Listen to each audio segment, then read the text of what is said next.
नमस्कार, आपके साथ मैं अदिति त्यागी और एनसीपी में अध्यक्ष पद को लेकर चल रही तमाम खींचतान, सारी हलचल, सभी चर्चा, सब पर लग गया विराम। और वो इसलिए लग गया क्योंकि शरद पवार ने अपना इस्तीफा वापस ले लिया, यानी शरद पवार ही एनसीपी के अध्यक्ष बने रहेंगे। इसके साथ ही उन अटकलों पर भी विराम लगा जिसमें ये कयास लगाए जा रहे थे कि एनसीपी की कमान अजीत पवार को दी जाएगी या फिर सुप्रिया सूले को। 2 मई को शरद पवार ने इस्तीफा दिया, जिसके बाद से ही एनसीपी में नए अध्यक्ष पद को लेकर हलचल तेज हुई। नए अध्यक्ष को लेकर 18 सदस्य समिति का गठन भी किया गया, जिसमें अजीत पवार, सुप्रिया सूले, जयंत पाटिल समेत एनसीपी के तमाम वरिष्ठ नेता शामिल थे। इसी समिति ने आज सुबह सर्वसम्मति से फैसला सुनाया कि शरद पवार को ही पार्टी का अध्यक्ष बने रहना चाहिए। साथ ही यह भी कहा कि पवार को कम से कम 2024 तक तो पार्टी का नेतृत्व करना ही चाहिए, क्योंकि लोकसभा चुनाव होने हैं, विधानसभा चुनाव भी होने हैं। जिसके बाद शरद पवार ने शाम को अपना इस्तीफा वापस ले लिया। इसके साथ ही उन्होंने ये भी कहा कि भले ही वो इस्तीफा वापस ले रहे हैं, लेकिन उन्हें लगता है कि पार्टी में नए नेतृत्व का निर्माण होना चाहिए और इसके लिए वो काम करेंगे। यानी शरद पवार ये कह रहे हैं कि अब पार्टी का कोई नया अध्यक्ष तैयार किया जाना चाहिए। अब पवार साहब एक के बाद एक गुगली डाल रहे हैं। ऐसे में सबकी निगाहें इस बात पर टिकी हैं कि महाराष्ट्र की राजनीति में अब क्या होगा, अजीत पवार का क्या होगा।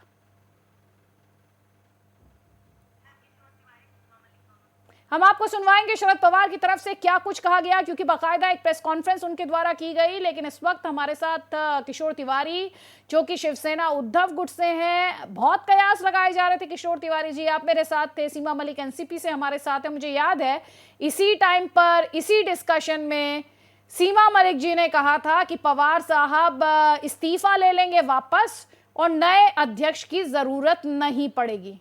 और वहीं संजय राउत और साथ ही सामना में लेख कुछ और ही कह रहे थे सर। तो सेंसेशनलाइज और स्पेक्युलेट कौन कर रहा था? नहीं, ऐसा कुछ नहीं है। पार्टी के अंतर्गत मैटर था, पार्टी का अध्यक्ष कौन रहे। तो शरद पवार जी ने इच्छा प्रकट की थी कि नए लोगों को नेतृत्व दिया जाए, नए लोग नेतृत्व संभाले। पर पार्टी के सारे कार्यकर्ता और सर्व वरिष्ठ नेताओं ने कहा कि शरद पवार जी ही पार्टी की कमान अपने पास रखेंगे। तो शरद पवार जी ने अपने कार्यकर्ताओं का, नेताओं का भावनाओं का आदर करते हुए एक जो निर्णय लिया था वो वापस ले लिया। और भाजपा ज्यादा निराश हो गया, क्योंकि विपक्ष को एक बड़ा नेता मिला जो विपक्षी एकता के लिए काम करेगा। और महाराष्ट्र में भी महाविकास आघाड़ी के बारे में जो बहुत ज्यादा अटकलें लग रही थी, उसको भी विराम मिल गया ना। और बीजेपी का जो कहीं पे उनके पेट में जो ऑपरेशन लोटस चलाने की इच्छा थी, वो भी तमाम हो गई। तो चलो ठीक हो गया। अभी लेकिन बीजेपी तो जो कह रही थी सो कह ही रही थी। आपकी पार्टी के नेता भी तो कह रहे थे कि एनसीपी में दो फाड़ हो सकते हैं, जा सकते हैं नेता बीजेपी में, विधायक टूट सकते हैं एनसीपी के। लेकिन सीमा मलिक हमारे साथ है। सीमा जी, आपको बधाई। कल इसी वक्त आपने भारत एक्सप्रेस पर यह कहा था कि ना पवार साहब का इस्तीफा नहीं रहेगा, वो इस्तीफा वापस लेंगे और नए अध्यक्ष की नौबत नहीं आएगी। जी, इसी मैंने आपको कहा था और ये हम लोग का सबका एक अटूट विश्वास था, जितने भी हमारे वर्कर्स हैं या जो भी लीडर्स हैं, क्योंकि हम लोग की बात को वो नहीं नकारेंगे। और क्योंकि सब आपने देखा ही था कि किस तरह का माहौल था, लोग रो रहे थे, कोई मंदिर जा रहा था, कोई मज़ार जा रहा था, कोई रेजिग्नेशन दे रहे थे, लोग प्रोटेस्ट कर रहे थे, बिकॉज एवरीबडी वाज अनहैप्पी। और शायद हम लोग 2-3 दिन से लोग सोए भी नहीं है और आज हम लोग बहुत खुश हैं। मैं कहूँगी आज तो कोई भी कुछ कहेगा तो हम सुन लेंगे। We are very happy. जी जी, आज सुकून की नींद आएगी। अच्छा, कुछ ऐसे भी हैं जी, कुछ ऐसे भी हैं जो ये कह रहे हैं कि पवार साहब इस्तीफा देने के मूड में थे कहाँ। वो तो दरअसल इस्तीफा तो बहाना था, असली मकसद तो पवार साहब का पार प्रदर्शन था। देखिए, पवार साहब को कोई पार प्रदर्शन की ज़रूरत नहीं है। वो एक बहुत बड़े नेता हैं देश के। I think he is one of the tallest leaders of the country and उनको कोई ज़रूरत नहीं है इन चीज़ों की। और देखिए, जो मतलब कहने के लिए तो अब ये है ना कि अब इसमें तो हम भी कह सकते हैं कि सियानी बिल्ली नोचे खंबा। जो लोगों के मन में लड्डू फूट रहे थे कि अब डिवाइड हो रही है एनसीपी और ये हो रहा है वो हो रहा है, तो ऐसा कुछ नहीं है। वी आर वेरी हैप्पी और हम आज किसी को भी कुछ कहने के मूड में नहीं है। आज हमारा जश्न का दिन है और हम सब मिलके बहुत धन्यवाद करते हैं अजीत पवार साहब का क्या होगा? उन्होंने यहाँ रिकंसिडर किया। कुछ नहीं होगा सर, क्या होगा मतलब कुछ नहीं होगा। Is a very respectable. अरे उनकी महत्वाकांक्षा का क्या होगा? हम लोग सब देखिए, महत्वाकांक्षाएं हर पॉलिटिशियन में होती हैं और होनी भी चाहिए। अगर कोई महत्वाकांक्षा नहीं होगी तो इंसान का भी आगे बढ़ ही नहीं सकता। तो ये तो एक जनरल सी बात है, इसमें कोई ऐसी बात नहीं है। और मैं तो सिर्फ इतना कहूँगी कि हम आज के दिन कुछ ऐसा बात करना ही नहीं चाहते। हम लोग सब बहुत खुश हैं और हम लोग सब बिल्कुल एक साथ हैं। और हमारी पार्टी से ना कोई बीजेपी जा रहा है ना कोई रिफ्ट है हमारी पार्टी में। मैं सिर्फ यही बोलूंगी आपको। कल भी मैंने यही बोला था। चलिए, आज आपने कहा कि आपकी पार्टी के नेताओं और कार्यकर्ताओं को अच्छी नींद आएगी, सुकून की नींद आएगी। पवार साहब को लेकर जो एक्सपर्ट्स हैं वो कह रहे हैं कि उन्होंने पावर प्रदर्शन कर दिया, उन्होंने पावर दिखा दी कि who is the boss in the party. Kishore Tiwari आज बहुत मुस्कुरा रहे हैं, काफी खुश वो भी दिखाई दे रहे हैं। उनका रिएक्शन हम लेंगे, लेकिन उससे पहले जिन दर्शकों ने ये ब्रॉडकास्ट अभी ज्वाइन किया है, जल्दी से रिपोर्ट देख लीजिए ताकि आपको समझ में आए आज कैसे पहले जो कमेटी बनाई गई थी उसने पवार साहब का इस्तीफा नामंजूर किया। उसके बाद पवार साहब ने इस्तीफा वापस लिया और एक प्रेस कॉन्फ्रेंस भी बकायदा उनके द्वारा की गई। देखिए जरा।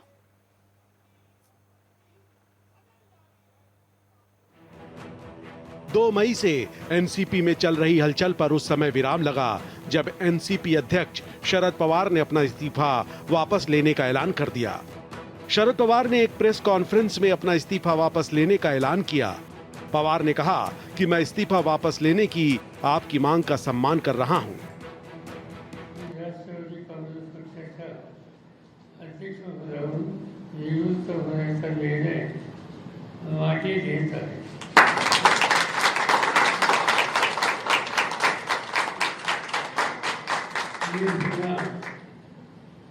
अध्यक्ष पद स्वीकारत आहे आणि जरी तो स्वीकारला तरी संघटनेमध्ये कोणतेही पद असा जबाबदारी सांभाळणारे उत्तराधिकारी निर्माण होणे आवश्यक असते हे माझे आपल्या कायमचं गरज आहे। ही पक्षाच्या अध्यक्षपदाची जबाबदारी स्वीकारत असल्याचे पुनश्च जाहीर करतो। इससे पहले शरद पवार ने 2 मई को अपने इस्तीफे का ऐलान किया था, जिसके बाद एनसीपी में एक समिति का गठन किया गया था, जिसने आज अपना फैसला सुनाते हुए शरद पवार का इस्तीफा नामंजूर कर दिया। शरद पवार ने नया अध्यक्ष बनने के लिए जो कमेटी गठित की थी उसी कमेटी की बैठक हुई, जिसमें सर्वसम्मति से फैसला हुआ कि शरद पवार का विकल्प कोई नहीं है। उनका इस्तीफा अस्वीकार किया जाता है और उनसे गुजारिश की जाती है कि वो अध्यक्ष पद पर बने रहें। और हमने सबने यूनानिमसली सर्वानुमति ये सर्वसम्मति से एक यहाँ पर अपना प्रस्ताव पास किया है। और वो प्रस्ताव मैं पढ़ के केवल इतना ही बताऊंगा कि राष्ट्रवादी कांग्रेस पक्ष के राष्ट्रीय अध्यक्ष देश के नेता माननीय शरद पवार साहब, इन्होंने राष्ट्रीय अध्यक्ष पद का इस्तीफा देने का अपना विचार व्यक्त किया था। आदरणीय शरद पवार साहब का राजीनामा हम एक मत से सर्वानुमत नामंजूर करते हैं और उनको सामूहिक तौर से ये हम विनती करते हैं कि उन्होंने अपने इस पद पर कायम रहना चाहिए और ये जिम्मेदारी उन्होंने निभाते रहना चाहिए। वहीं उद्धव गुट के नेता संजय राउत का कहना है कि राष्ट्रवादी कांग्रेस पार्टी के पास दूसरा विकल्प नहीं था। उन्होंने कहा कि बाला साहब ठाकरे के इस्तीफे पर भी इसी तरह का मामला हुआ था, तब उन्होंने भी अपना इस्तीफा वापस ले लिया था। दूसरा क्या विकल्प हो सकता है राष्ट्रवादी कांग्रेस पार्टी? और किसी पार्टी में।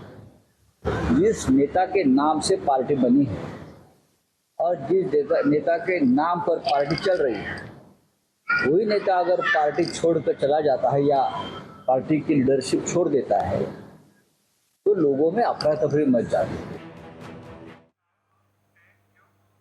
तो सीमा मलिक, संजय राउत जो कह रहे हैं वो कह रहे हैं पार्टी के पास कोई विकल्प भी नहीं था, शरद पवार साहब के नाम पे ये पार्टी बनी थी और अगर वही छोड़ देते तो पार्टी में तो अफरा तफरी का माहौल हो जाता।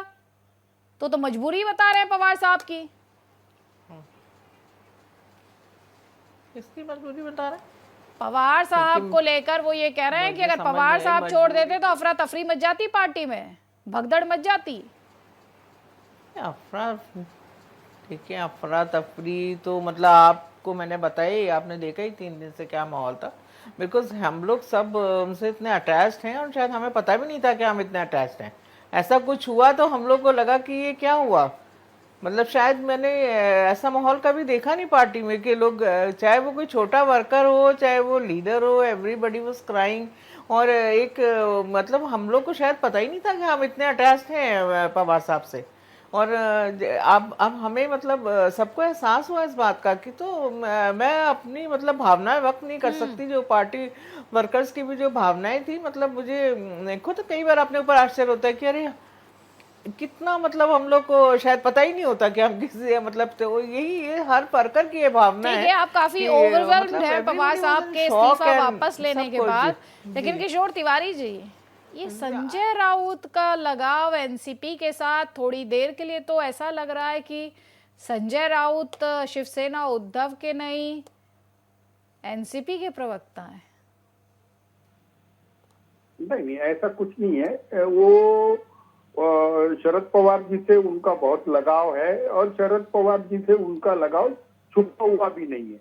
वो शरद पवार जी को भी अपना नेता मानते हैं, लेकिन वो शिवसेना के प्रति उनकी निष्ठा बहुत सख्त है और वो पार्टी में जो बात करते हैं वो बात को एक समझ लेना चाहिए कि बहुत महत्व है। शरद पवार साहब को नेता मानते हैं और अजीत पवार को नहीं। अजीत पवार जी को भी वो एनसीपी के बड़े नेता के रूप में समझते हैं और ऐसा कुछ नहीं है कि संजय राउत और अजीत पवार जी में कोई डिफरेंसेस है, ऐसा कुछ भी नहीं है।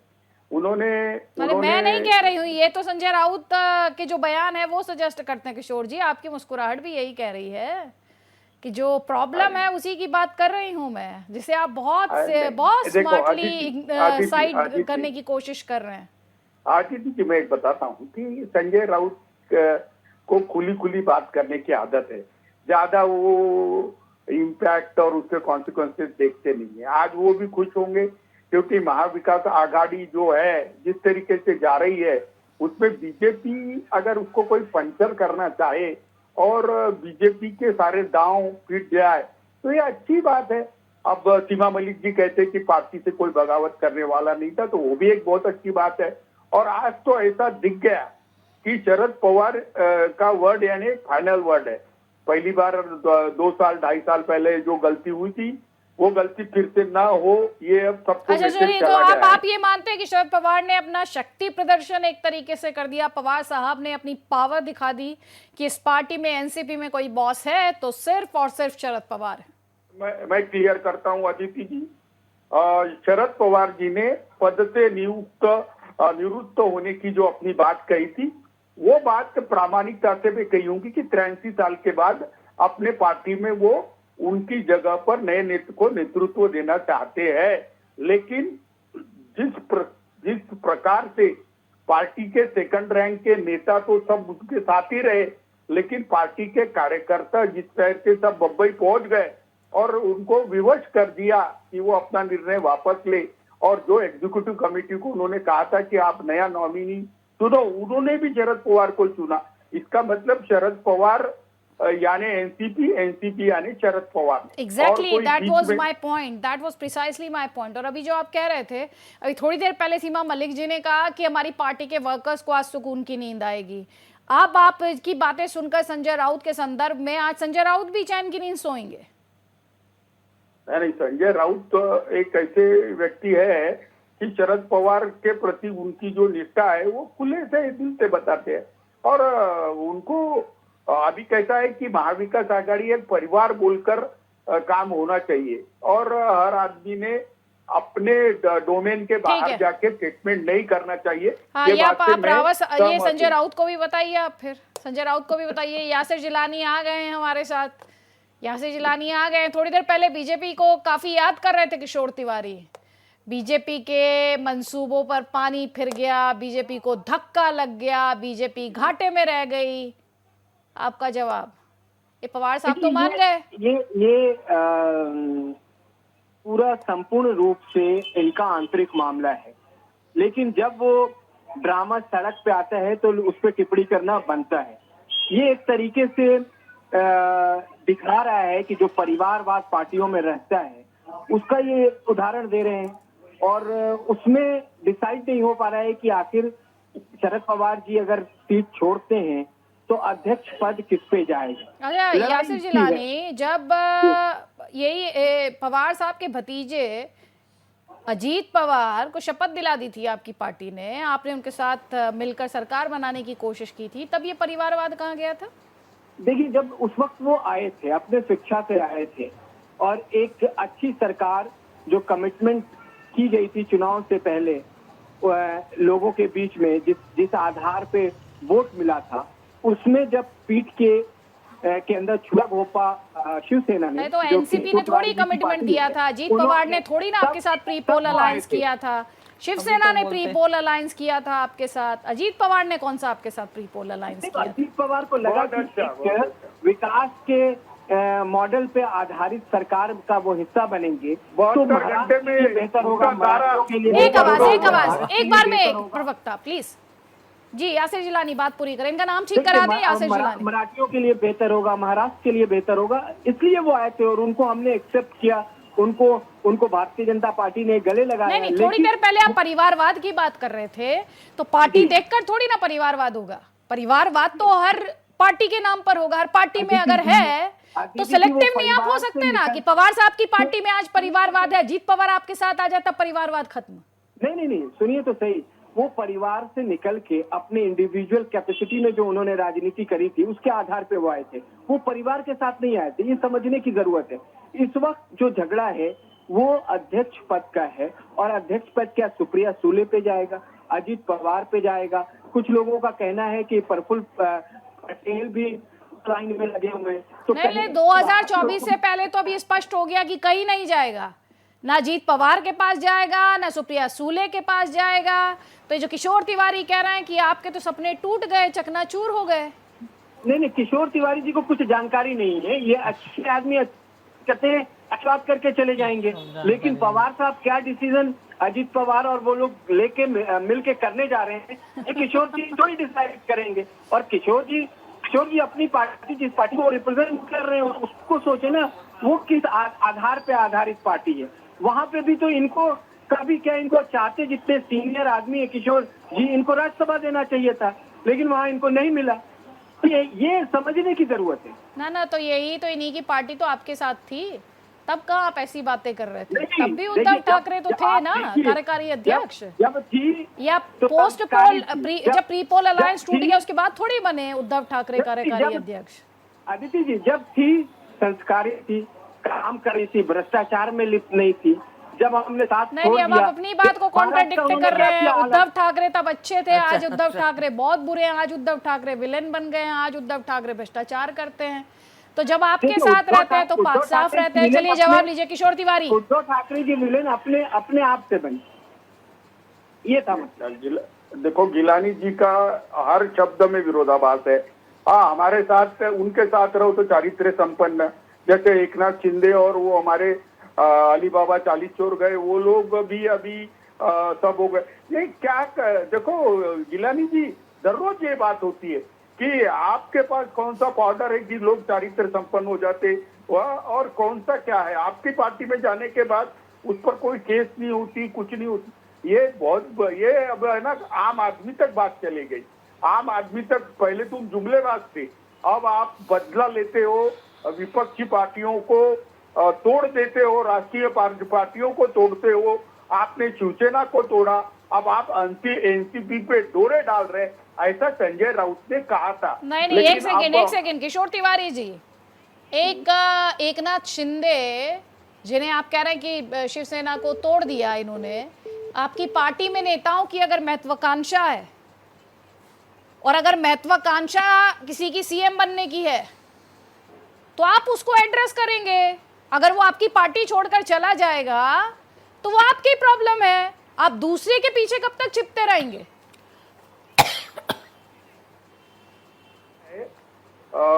अब तो हमारे जो उद्धव जी तो कहते हैं कि कानूनी हो जाना चाहिए कि आप सुन के आ रहे हो तो ये बीजेपी के प्रलोभन से या भय से ईडी सीबीआई के कोई जाता है तो उसका राजीनामा पहले होना चाहिए। हमने नहीं किशोर तिवारी, आप भय और प्रलोभन की बात कर रहे हैं, लेकिन मैं अक्सर ये सुनती हूं कि लोकतंत्र में तो विचारधारा की लड़ाई है, तो ये नेता विचारधारा पे अगर कॉम्प्रोमाइज कर लेते हैं तो किसी एक पार्टी को दोष क्यों देना? फिर उसके लिए राजनीति तो वैसे भी सहूलियत की लड़ाई है ना। देखिए मैं आपको बताता हूँ, हमने बीजेपी के साथ चुनाव लड़ा और चुनाव लड़ने के बाद हम जब अलायंस करने गए सरकार बनाने के वक्त, हमने राष्ट्रवादी और कांग्रेस के साथ बनाई। उस वक्त हमने जनता में जाना था और ये बात हमने करना था, वो नहीं किया, ये मैं कबूल करता हूँ। लेकिन मैं एक बात पूरी बताता हूँ कि 14 के बाद जो लोग इधर से उधर जा रहे हैं उसका कारण निष्ठा नहीं है, विचारधारा नहीं है, ये तो प्रलोभनों की लड़ाई है, ईडी का भय है। नहीं तो सर, जिसने गलत किया नहीं उसे ईडी और सीबीआई से काहे का डर? या राजनीति में विचारधारा सिर्फ कहने को, बस कहने की बात है विचारधारा, बाकी तो सहूलियत की परिपाटी पर चलती है, यही है राजनीति? नहीं, आपकी बात सैद्धांतिक तौर पर बराबर है कि जो भट्टाचारी नहीं है वो लोग डरे क्यों, लेकिन अब जो लोग विधायक हमारे पार्टी से पाला छोड़ के चले गए तो बीजेपी के सीनियर लीडर कहते हैं कि 100 करोड़ दिए गए। अब कैसा होता है कि ये प्रथा महाराष्ट्र के राजनीति में नहीं थी, भारत के राजनीति में नहीं थी, लेकिन ये बीजेपी को कोई लेके डूबेगी। लेकिन ऐसा नहीं, देखिए आप या तो सबूत के साथ बात करें, या तो ये फिर अनर्गल आरोप रह जाएंगे, या तो आरोप है या सबूत है। तो सबूत के साथ अगर राजनीति में बात हो तो दम है, वरना सिर्फ और सिर्फ कोरे आरोप है। चलिए, मुझे इस डिस्कशन को यहीं पर क्लोज करना है, मेरे पास समय का अभाव है। सीमा मलिक, किशोर तिवारी और यासिर जिलानी, बहुत बहुत शुक्रिया हमारे इस डिस्कशन में शामिल होने के लिए। लेकिन कुल मिलाकर, जैसा कि राजनीतिक पंडित बार बार इस बात को दोहरा रहे हैं, शरद पवार ने यह साबित कर दिया कि एनसीपी में सिर्फ एक ही बॉस है, सिर्फ एक ही पवार बॉस है, और उस बॉस का नाम शरद पवार है। एक छोटे से ब्रेक के लिए हम यहाँ पर रुक रहे हैं। भारत एक्सप्रेस पर खबरें जारी।